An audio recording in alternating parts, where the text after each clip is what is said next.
Professor Keelrath had taught xenobiology at the Interstellar Academy for 2 decades, but nothing had prepared her for the chaos of having human exchange students.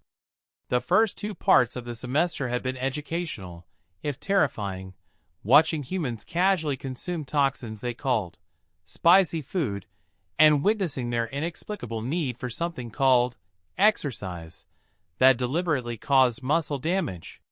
But today's lesson would change everything. "Class," she announced, her bioluminescent patterns flickering nervously. "Today we study planetary atmospheric conditions and their effects on biological development." The lecture hall held students from 40 different worlds. In the back row sat 3 human students, Marcus, Yuki, and James, who always seemed remarkably relaxed given they were breathing an artificial atmosphere the Academy maintained specifically for their survival. Keelrath displayed a holographic chart. "Most life-sustaining planets maintain oxygen levels between 2 to 8%. Higher concentrations become problematic." A Volosian student raised a tentacle. "Professor, what happens at higher oxygen levels?" "Cellular degradation. Oxidative stress. At 15%, most species experience rapid aging and organ failure. At 20%, the atmosphere becomes actively corrosive to biological tissue." "What about Earth?" asked Zix, a crystalline being who had become morbidly fascinated with human biology. The professor's light dimmed. "Earth's atmosphere is 21% oxygen." The class erupted in shocked clicks, whistles, and chemical emissions that served as gasps across different species. "That's impossible," Zix exclaimed. "Nothing could survive in such a corrosive environment." Marcus raised his hand. "We're literally breathing it right now."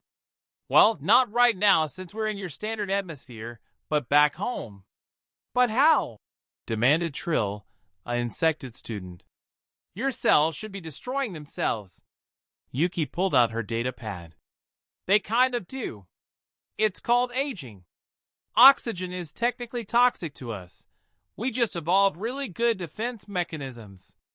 Antioxidants, cellular repair systems, programmed cell death to remove damaged ones." "You're telling me," Professor Keelrath said slowly, "that human aging is partially caused by breathing your own atmosphere?"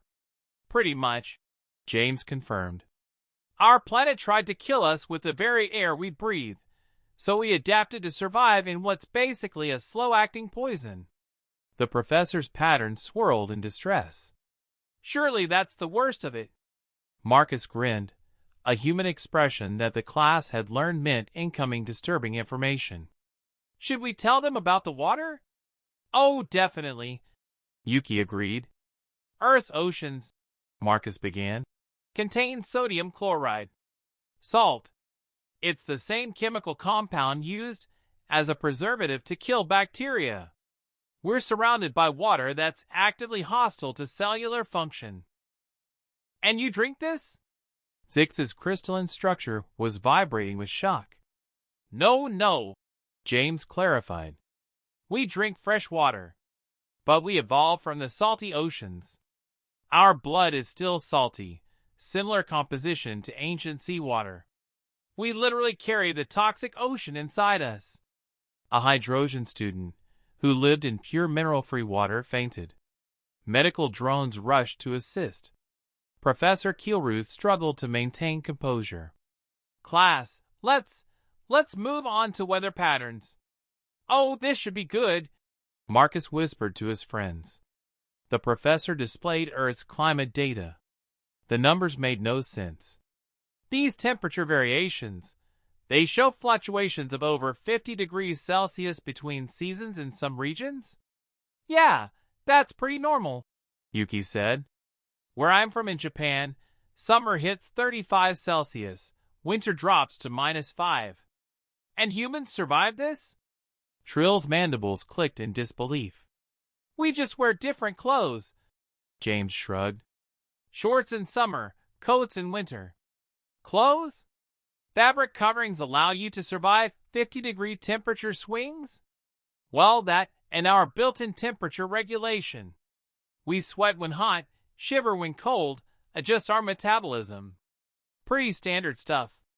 The Velosian student consulted his data pad frantically.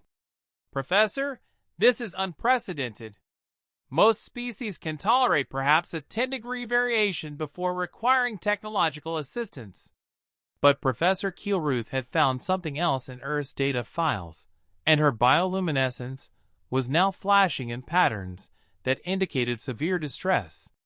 Class, Earth experiences something called natural disasters. She displayed images: hurricanes with 300-kilometer-per-hour winds, earthquakes that split the ground open, volcanoes erupting with superheated rock, tsunamis that drowned entire coastlines, tornadoes that destroyed everything in their path. These occur regularly? She whispered. Few times a year, depending on the region, Marcus confirmed. We just rebuild afterward. You rebuild? Six repeated flatly. Your planet actively tries to destroy your civilization, and you simply rebuild. What else would we do? Yuki asked genuinely. The question hung in the air. What else would they do? The answer was obvious to every species except humans. They would leave. They would find a safer world. They would adapt their biology or technology to avoid the danger. But humans? They just rebuilt. They adapted. They survived. Professor Kielruth canceled the rest of the lesson. Her students needed time to process the revelation that humans didn't just live on a death world. They thrived on it, adapted to it, and somehow found it completely normal to survive in conditions that would exterminate most galactic civilizations. As the class filed out, she overheard Marcus saying to his friends, Man, wait until they learn about Australia. Professor Kielruth decided they could wait until next semester. She needed a break first.